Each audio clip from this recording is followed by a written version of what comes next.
Добър ден или добър вечер, както е при вас.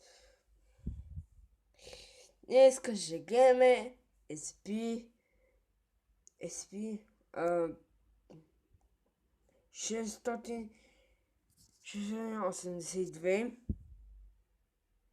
Това е първото видео.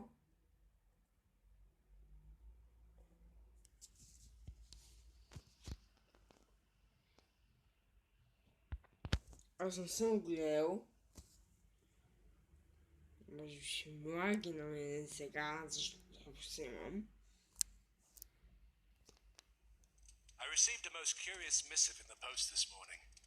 It has been 4 months since I returned to England, having nearly lost my life in endeavoring to become the first man to reach the summit of the foreboding and deadly Mount Everest. I have spent the time since in research and recovery here in London, nursing my wounds and documenting my memoirs of the harrowing trip up the mountain, my nearly fatal encounter with the creature I found there, and have not planned to embark again for distant shores until after summer has passed. That has changed, I fear, as the result of today's letter. To Lord Theodore Thomas Blackwood, CBE. Colonel Joseph de Afante, Armée de Terre of the Republic. Само казвам. Не ми страхуйте канала. И дори да са от Англия, не ми страхуйте канала, бей. France does hereby cordially invite you to No, my participate in canal. the hunt of a great and terrible creature that threatens the lives of thousands. The Tarask, a creature great and terrifying, of late believed to be legend, has risen and threatens the security of the land of Provence and France itself. Colonel de Afante has been authorized by the President of the Republic to pay a sum of 5 million English pounds to the man or men who shall slay this infamous beast. I immediately dashed off in acceptance and sent it out with the afternoon post. I have always been a firm believer in the proposition that even in the most preposterous... То ще става за неговия канал, за това канала. Само кажа. There lies a kernel of truth. Whether an ancient behemoth that breathed fire was bringing ruination to the south of France, I knew not. But I knew that the army and the president themselves were concerned enough to seek out a man such as myself, and were willing to offer a bounty that would finance a score of proper expeditions for the killing of a single beast. May 20th, 1883. We disembarked in Avignon. Mr. Roosevelt and I spent many hours sharing our tales of adventure. I find in him a true intellectual who understands what it means to be a naturalist. Mr. Dukov I found more difficult to talk to.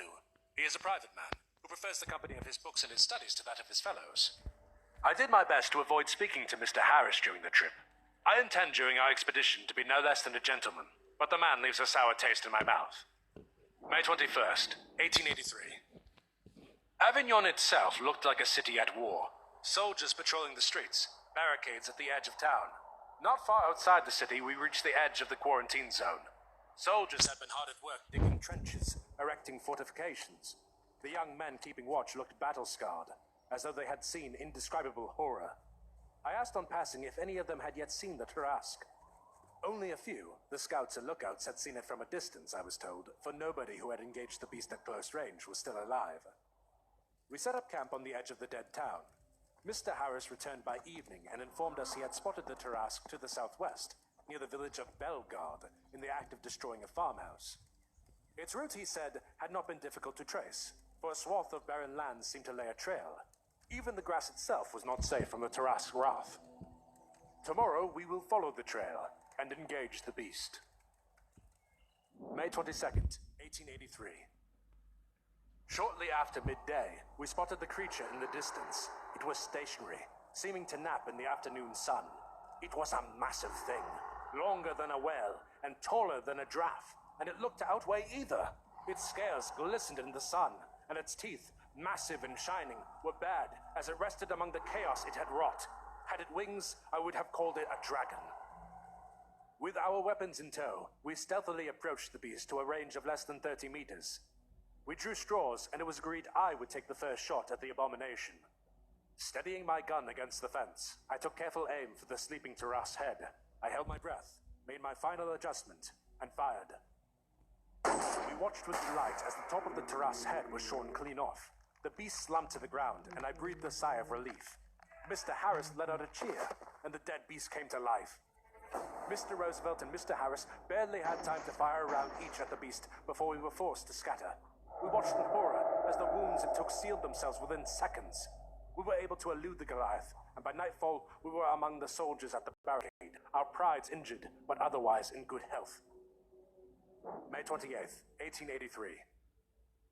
After our second attempt to attack the Tarrasque on the 23rd proved no more successful than the first, we have come to a conclusion that the beast cannot be killed simply by gunshot, or electrification, or setting it aflame, for the rate at which it heals its injuries is so great, and its tolerance for pain and mutilation so high, that even the mighty broadsides of the Royal Navy would have little chance of destroying it before it could take their lives in trade. To slay the Tarrasque, we determined we would have to immobilize it, and deal such destruction upon it that it would be utterly annihilated before it could free itself.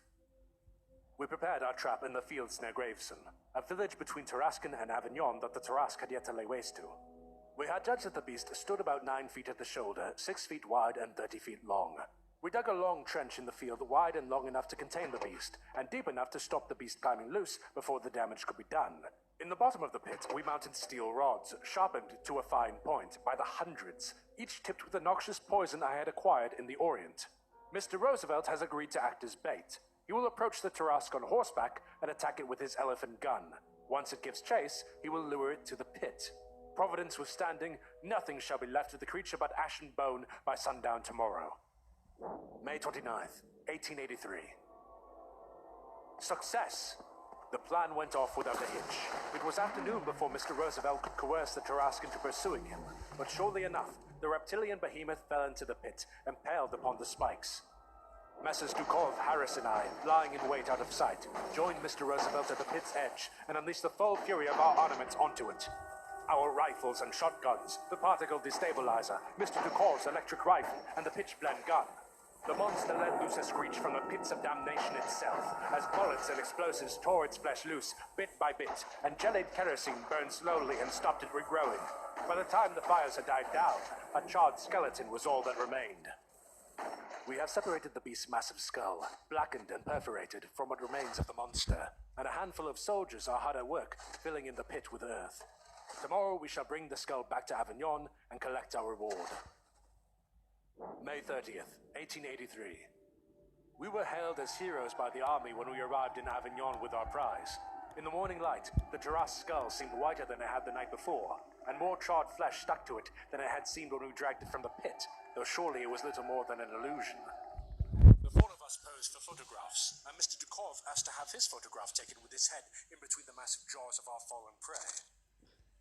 Imagine our horror when the jaws snapped shut, severing Dukov's head neatly at the shoulders. The skull of the Tarrasque rolled loose from its place on the stage and snapped again, taking another chunk of his body, and the soldier screamed and fainted as it seemed to be growing a new coating of flesh and scales over its charred exterior.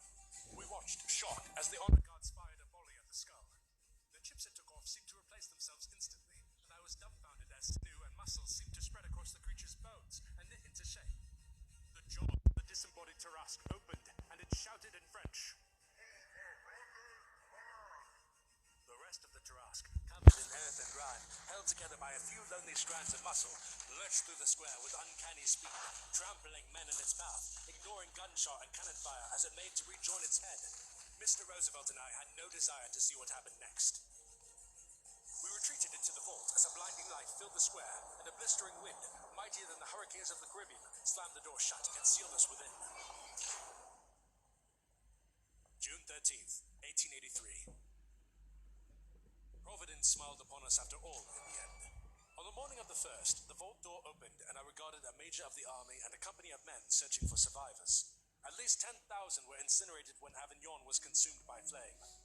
Even those who had survived, I learned, had been burned or blinded, and pitch-blende fever will likely claim many of them in time. We were two of only a handful of witnesses to one of the greatest disasters to strike France in recent memory, and having been at the center of it all, the army regarded us with great suspicion. Mr. Roosevelt and I parted ways in Calais. He intends to return to America, he informed me, and pursue a political career. In that, I wish him well. I returned to my house in London this afternoon, and was informed by Deeds that a postcard had arrived for me this morning. The handwriting in the brief unsigned note within resembled that of the strange Englishman who had attended the questionings, whose notes I caught brief glimpses of from time to time. I present that message below. To Lord Theodore Thomas Blackwood, CBE. The Royal Foundation for the Security, Containment and Protection of Anomalous Objects and Phantasmagoria requests a meeting for the purpose of negotiating an alliance favorable to both our parties. Please call any time, excepting Sundays, at number 19 Melbourne Road, Westminster, and ask to speak to Dr. Thursday. Your discretion is requested in this matter. I have not heard of this foundation before, and I do not know if I intend to take them up on their mysterious overture. Perhaps I shall hear them out, but I have never been one to serve in one man's employ for very long, and I value my freedom as a naturalist and explorer above all else. We shall see.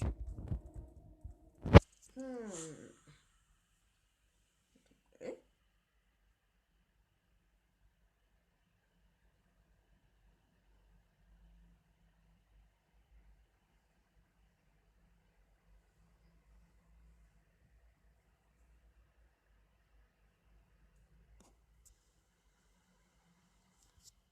Okej.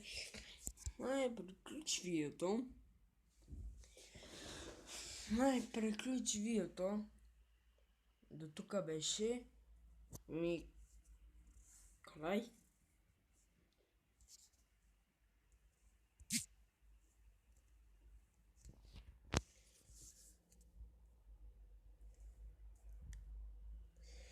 Was den de peace. Peace out. Agora não te me tiram uma calça, não. Vou separar.